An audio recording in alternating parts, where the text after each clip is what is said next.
திரும்பி பார்த்தால் எவன் ரொம்ப நேரமா பக்கத்தில் இருந்து கத்திக்கிட்டு இருந்தானோ திருடன் திருடன் திருடன் என்று அவன்தான் ஆக பெரும் திருடன், அயோக்கிய திருடன், ரொம்ப நாள் திருடன், பார்த்தா திருடன், பக்கா திருடன், இந்த திராவிட திருடன் தான். ஆதித்தனார பார்த்துட்டான், மாப்போ சிவஞானத்தை பார்த்துட்டான், பிரபாகரன் மகன் சீமானனையும் பார்த்ததில்லை. உனக்கு என்ன செய்யறதுன்னு தெரியல, என்ன செய்யறதுன்னு தெரியல. நான் ரசிக்கிறேன் ராஜா, ரசிக்கிறேன். திராவிட மாடல்னாவே என்னன்னு தெரியல உனக்கு. திராவிடம்னா எந்த மொழி சொல்லுன்னு தெரியல. இது ஒரு கோட்பாடு, நாரி போன குப்பை.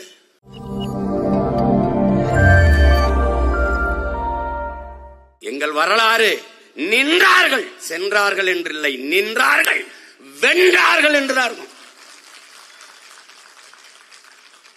இதெல்லாம் பாடி வைத்தது இந்த பாவலன் யாருக்கு? வழி வழியே வருகிறார் தமிழ் தலைமுறை அவன் பேரன்களுக்கும் பேத்திகளுக்கும் தான்.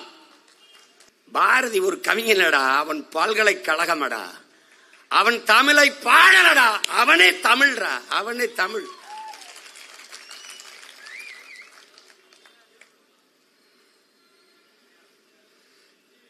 என்ன தலைப்புன்னு வீழ்வோம் என்று நினைத்தாயோன்னு வச்சது நான் தான்.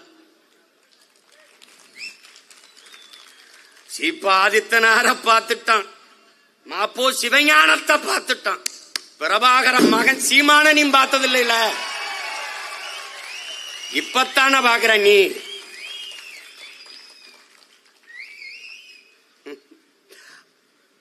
திணறிட்டில நீ. உனக்கு என்ன செய்யறதுன்னு தெரியல, என்ன செய்யறதுன்னு தெரியல. நான் ரசிக்கிறேன் ராஜா, ரசிக்கிறேன். அடிபட்ட புலியும் அடிமைப்பட்ட இனமும் எழுச்சி கொண்டால் எவனும் எதிர் நிக்க முடியாது. நீ என்ன கொம்பன், ஒண்ணும் கிடையாது, ஒரு சுண்டக்கா. திராவிட மாடல்னாவே என்னன்னு தெரியல உனக்கு. திராவிடம்னா எந்த மொழி சொல்லுன்னு தெரியல. இது ஒரு கோட்பாடு, நாரி போன குப்பை. கேரளாவிலிருந்து இந்த குப்பையை கொட்டுறான், அதை தடுக்க தெரியாத மக்கிய குப்பைகள், மக்கிய குப்பை.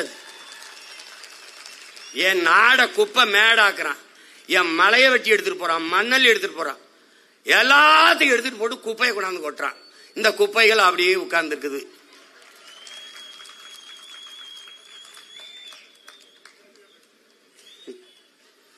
சிறந்த மானுடன் பாரதி, ஆகப்பெரும் உயிர்மை நேயன் பாரதி. இங்க பேசியவர்கள் குறிப்பிட்டார்கள். காக்கை குருவி எங்கள் சாதி, நீல் கடலும் மலையும் எங்கள் கூட்டம், நோக்கும் திசையெல்லாம் யாமின்றி வேறில்லை, நோக்க நோக்க களியாட்டம்.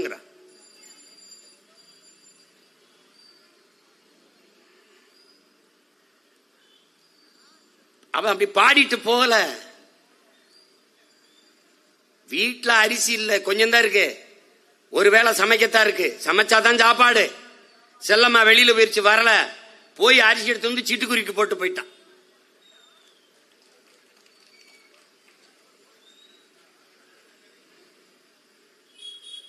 அவனை போல ஒரு உயிர்மை நேயன். ஏன் மரபு, தமிழன் மரபுடா, தமிழன் மரபு. உயிர்மை நேயர்கள் தமிழர்கள். நாங்கள் சொல்றான்ல, புரட்சி பாவலன் சொல்றான்ல, எங்களை எப்படி சொல்றான்? தமிழன் பெருமைக்குரியவன். காரணம் கேளு. காரணம் என்ன? தமிழ் பெருங்குடியில் அவன் பிறந்ததனாலேயே தமிழன் பெருமைக்குரியன்கிறான். உலகம் தழுவி நேசித்து நின்ற ஓரினம், உலக உயிர்களை தன்னுயிராக நேசித்து நின்ற பேரினம் தமிழ் பேரினம். அவன் ஒரு தனி உலகம். அவன் ஒரு தனி உலகம். என் தம்பி கார்த்திகை செல்வன் சொல்ற மாதிரி, அவன் அன்றைய அரக்கிருக்கேன், இன்றைய அரக்கிருக்கேன். நாங்க பேசுறதெல்லாம் என்னத்தையோ பேசி திராப்ல, அப்படிங்கிறாப்ல, அப்படி பண்ணிடுவோம்ன்றாப்ல. எவன் கேட்டான்? எங்களுக்கு ஒரு தாத்தா இருந்தார், பசும்பன் முத்துராமலிங்க தேவர்கள் ஒரு தாத்தா. அவர் பாலை விற்பது போல ஒரு நாள் தண்ணீரை விற்பார்கள். முன்னாடி உட்கார்ந்து என்ன நினைச்சிருப்பா, ஏதோ பேசிருக்காப்ல. புறாக்கள் கூடு கட்டி வாழ்வது போல மனிதர்கள் வீடு கட்டி வாழ்வார்கள். விளை நிலங்களை எல்லாம் இவர்கள் வீட்டு மனைகளாக்கி விற்பார்கள். சொல்லும் போது ஏதோ நடிச்சிருப்பான். ஆனா இன்னைக்கு அதெல்லாம் நடக்குது. காரணம் கால ஞானம். கால ஞானம் இதுதான் நடக்கும். அதுபோல கணித்தவன் பாரதி. தமிழ் ஒரு காட்டுமிராண்டி மொழி அப்படின்னா அந்த மொழியை பேசுகிற கூட்டம் காட்டுமிராண்டி. தமிழனை காட்டுமிராண்டி என்று சொல்லி, அவன் தாய்மொழியை காட்டுமிராண்டி மொழி என்று சொல்லி, தமிழை சனியன் என்று சொல்லிவிட்டு உலகத்துல ஒரே ஒரு இனத்துல தான்டா தலைவன் தந்தை என்று வாழ முடியும். அது மானங்கட்ட ஈனங்கட்ட இந்த இனக்கூட்டத்தில் தான்டா இருக்க முடியும். தெலுங்கை சனியன், மலையாளத்தை காட்டுமிராண்டி மொழி, கன்னடத்தை காட்டுமிராண்டி மொழி, அப்படி யாராவது சொல்ல முடியும் மேடம்? சொல்லு. உன் தாயை என் தாயை விபச்சாரி என்று சொன்ன ஒருவர் நமக்கு அப்பனாக தந்தையாக இருக்க முடியும் என்றால் மானங்கட்ட சமூகத்துக்கு மட்டும்தான் இருக்க முடியும். ஒருத்தன் இனிது என்கிறான், ஒருத்தர் சனியன் என்கிறார். யாரு யாரு உனக்கானவன் என்று பாரு. எவன் தமிழன் என்று பாரு. இது பாரதி ஏன் இவங்க கைவிட்டாங்க? பார்ப்பன் நமக்கு எப்படி கற்பிக்கிறாங்க, எப்படி கற்பிக்கப்பட்டிருக்கு தெரியுமா? இன்றைக்கு வரைக்கும் ஐயா வீரமணியிடம் போய் ஏன் திராவிடம் என்று பெயர் இருக்கு, ஏன் தமிழர் கழகம் தமிழ் என்று சொல்ல மாட்டீர்கள் என்று கேள்றா. தமிழர் என்று இருந்தால் பார்ப்பனன் பிராமணன் நானும் தமிழன் என்று வந்து விடுவான். அறிவார்ந்த தமிழ் சமூக தம்பி தங்கைகளே, பேரன்பு மிக்க பெற்றோர்களே, தமிழர் என்று இருந்தால் நாங்களும் தமிழர்கள் தான் என்று பார்ப்பனர்கள் வந்து விடுவார்கள். எப்படி வருவார்கள்? தமிழர்கள் என்று வந்து விடுவார்கள். தமிழர்கள் என்று இருந்தால் பார்ப்பனர்கள் வந்து விடுவார்கள். அதில் உங்களுக்கு என்ன பிரச்சனை என்றால், தமிழர்கள் என்று இருந்தால் நாங்கள் வர முடியாது. இதுதான் பிரச்சனை. யார் வர முடியாது?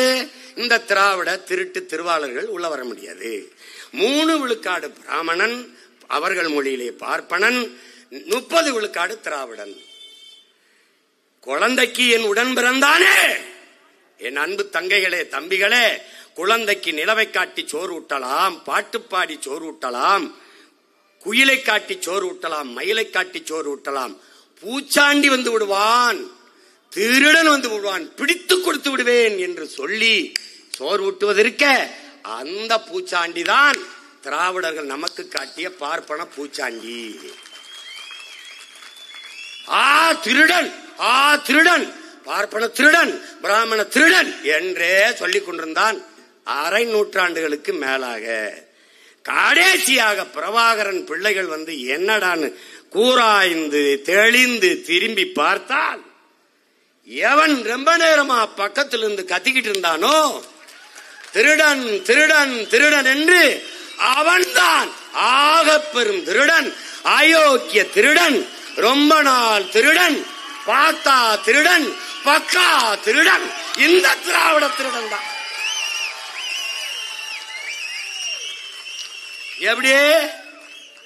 எப்படி இப்படி தமிழை பாடிய ஒரு திராவிடனை சொல்லு. தமிழ் காட்டு மிராண்டி மொழின்னு 40 ஆண்டுகளா பேசி வாரேன். அப்படின்னா யாரு? நானு, எங்க அப்பன், என் பாட்டன், முப்பாட்டன், என் பரம்பரை காட்டு மிராண்டி.